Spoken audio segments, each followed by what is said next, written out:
पूरे सिंध के अंदर सरकारी मुलाज़िमन पारां पंहिंजी मुतालबनि जे मंता जे लाइ एहतिजाजी मुज़ाहिरा कया विया आहिनि।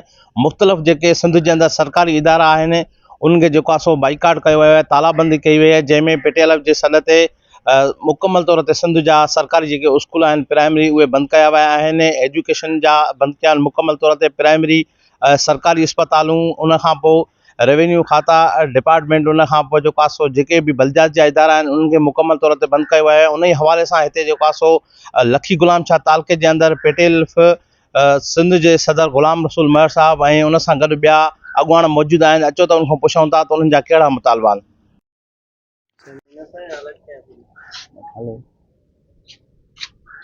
साईं, हे जेके पूरे सिंध जे अंदरि गुज़िरियल ॾींहंनि खां वठी एहतिजाज आहे, ही एहतिजाज केसि ताईं जारी रहंदो ऐं कहिड़ा कहिड़ा मुतालबा आहिनि? ये असांजा मुतालबा जेके आहिनि, जेको पेंशन रिफॉर्म्स जा नोटिफिकेशन कढिया विया आहिनि, जे मुलाज़िमनि जो सिंध जे मुलाज़िमनि जो मुआशी क़त्लेआम कयो वियो आहे, जंहिंजी पेंशन ख़तमु कई वई आहे। जेके असांजी ॿिया मरहतूं आहिनि, असांजो ग्रुप इंश्योरेंस आहे, DRA आहे, ही उन्हनि जे जेको आहे सो असां सरकार जे ख़िलाफ़ु जेको आहे सो प्रोटेस्ट करे रहिया आहियूं। सरकार खे काफ़ी वक़्त खां ही चार्ट ऑफ डिमांड ॾेई रहिया आहियूं त बाबा हीअ असांजी डिमांड्स जेके आहिनि उहे असांजी पूरियूं कयूं वञनि।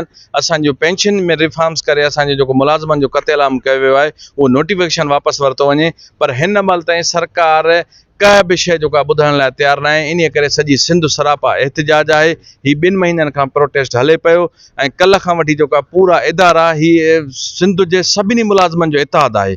उहो रेवेन्यू हुजे, एजुकेशन हुजे, हेल्थ डिपार्टमेंट हुजे, लोकल गवर्नमेंट हुजे, ॿिया इदारा हुजनि, इन सभिनि जो हिकिड़ो इतिहाद आहे ऐं सभिनि जो जेको आहे सो ऑफिसनि जी तालाबंदी आहे। को बि इदारो जेको आहे सो खुलियल न आहे।